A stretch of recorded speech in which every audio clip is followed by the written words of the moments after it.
And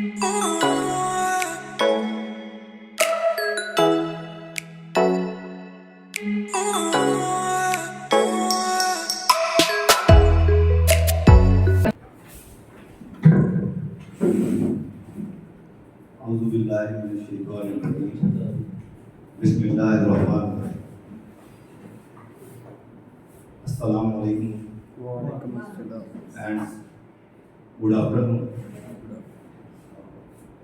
मैं इस किताब का आपके सामने थोड़ा रिव्यू करने जा रहा हूँ। वो किताब है कोलैबोरेटिव लीडरशिप, जो कि डॉक्टर सईद मिसबाहुद्दीन उन्होंने लिखी है। उनके बारे में थोड़ा ज़्यादा वजाहत से बाद में बात करेंगे, क्योंकि टाइम की पहली शॉर्टेज है। तो ये किताब जो है, ये जो थोड़ा सा बता देता हूँ मैं उनके बारे में अभी आपको, कि वो एजुकेशन के ऊपर बहुत अच्छा काम कर रहे हैं, प्रेजेंटली काम कर रहे हैं। एक ऑर्गेनाइजेशन है जो एजुकेशन के ऊपर बहुत अच्छा काम कर रही है, MFERD। ये उसके साथ मिलकर भी काम कर रहे हैं, सेशन देते हैं, मोटिवेशनल स्पीकर भी हैं, एजुकेशनिस्ट भी हैं, और इनकी बहुत सी स्पीचेस वगैरह आप यूट्यूब चैनल के ऊपर भी जाके देख सकते हैं। तो इन्होंने जो भी काम किया है एजुकेशन के ऊपर, वो बहुत ही सराहनीय है। और उसको अगर थोड़ा सा समझ लिया जाए, और समझने के साथ साथ ले लिया जाए साथ में, तो जो हमारी ये प्रोसेस है एजुकेशन, जिसे हम बोलते हैं लर्निंग प्रोसेस है, उसको बेटर करने में बहुत मदद मिलती है। इसमें कुछ चीज़ें हैं जो कि उन्होंने कही हैं कि अक्सर क्या होता है कि हम क्लासरूम का जब क्लासरूम की बात आती है तो एक पिक्चर हमारे माइंड में आती है। हम क्या तसव्वुर करते हैं कि क्लासरूम है, वहाँ पे कुछ बच्चे बैठे हैं, टीचर आता है, पढ़ाता है, लेक्चर देता है, चले जाता है।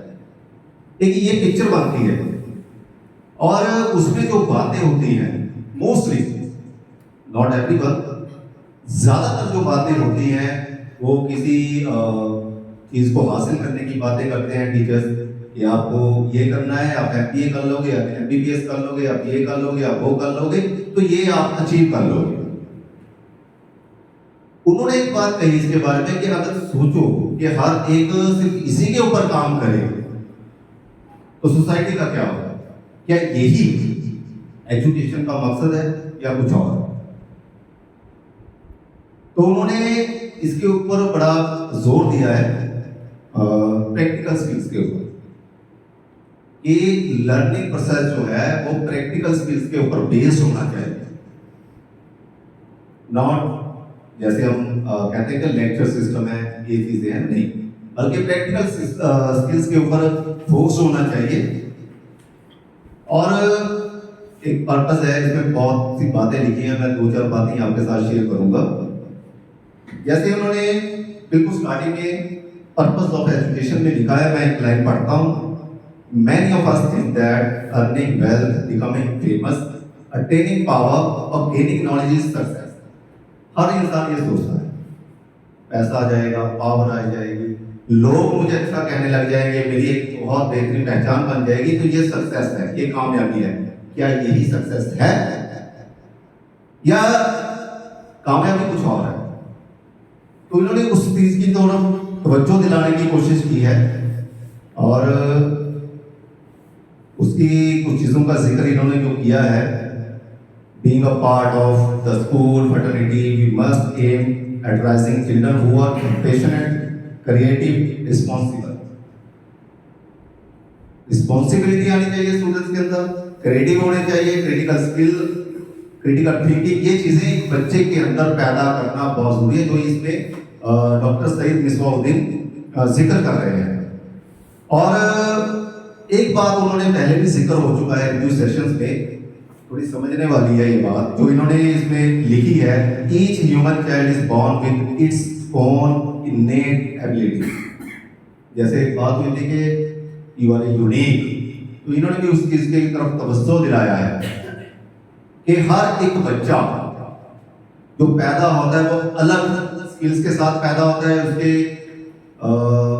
थिंकिंग अलग होगी, सोच अलग होगी, चीजों को देखने का नजरिया अलग होगा, ये चीज हमें माननी होगी। फिर उस बच्चे के साथ हम अच्छे से वो जो हमारा लर्निंग प्रोसेस है उसको कर सकते हैं। इसमें उन्होंने एक जिक्र किया है इमाम गजाली रहमतुल्लाह अलैह का। इमाम गजाली once said knowledge exists potentially in the human soul like the seed in the soil. By learning the potential becomes actual. जैसे हम बीज बोते हैं ना, वो नशो पाता है, तो इसी तरीके से एक लर्निंग का प्रोसेस है जो वो बच्चों के साथ चलता है। 3 चीजों के ऊपर इन्होंने जिक्र किया है, 3 चीजों का। एक तो डू, रीड, हियर, ये 3 चीजों का होना लर्निंग प्रोसेस में बहुत जरूरी है। मैं डिटेल में ज्यादा नहीं जा सकता क्योंकि मैं भी बहुत टाइम ले लूंगा फिर आपका। एक इन्होंने जिक्र किया है इसमें अगर डेल का, जिसे हम एचर भी बोलते हैं, EDGAR, हमारी प्रोनाउंसिएशन थोड़ी अलग है। अमेरिकन जो है ये एजुकेशनिस्ट है, इन्होंने 1960 में काफी काम किया एजुकेशन के ऊपर। इन्होंने एक लर्निंग कोन बनाई। उस कोन में ये जो जिक्र करते हैं उसमें इनका कहना है, और रिसर्चेस के बाद ये डेल का कहना है कि जैसे प्रोसेस हमारे स्कूल्स में चल रहा है रीडिंग का, इस तरीके से बच्चे सिर्फ 10% सीखते हैं। इसमें सिर्फ 10% जो है उनकी लर्निंग होती है। 90% जो बच्चे होते हैं वो लर्निंग बाय डूइंग के ऊपर इन्होंने फोकस किया है कि उनको इन्वॉल्व करेंगे, सिर्फ वो सुनेंगे नहीं, वो करेंगे, साथ में करके देखेंगे, उसके जरिए ये ज्यादा सीख सकते हैं। उन्होंने एक कोन बनाई है, मैं आपको दिखा देता हूँ। इसमें थोड़ा उसकी पिक्चर भी मेंशन है। इस किताब को आप पढ़ भी सकते हो, हमारी लाइब्रेरी में है। मैं थोड़ा सा 2-3 चीजें और इसके बारे में बता देता हूँ। आउटकम ऑफ एजुकेशन, जैसे उन्होंने जिक्र किया कि पहले मदरसा होते थे या गुरुकुल्स होते थे, तो वहां पे लर्निंग का प्रोसेस क्या था, किस चीज के ऊपर वो फोकस करते थे। उसमें इन्होंने 2 चीजों का जिक्र किया। एवरीथिंग दैट्स बातिन, invisible like the feelings and passion is तरबियत, एंड एवरीथिंग दैट इज जाहिर ऑब्वियस तालीम। एक बातिन होता है, एक जाहिर होता है। जो तरबियत की बात हम करते हैं वो बातिन है, बातिन के ऊपर काम किया जाता था।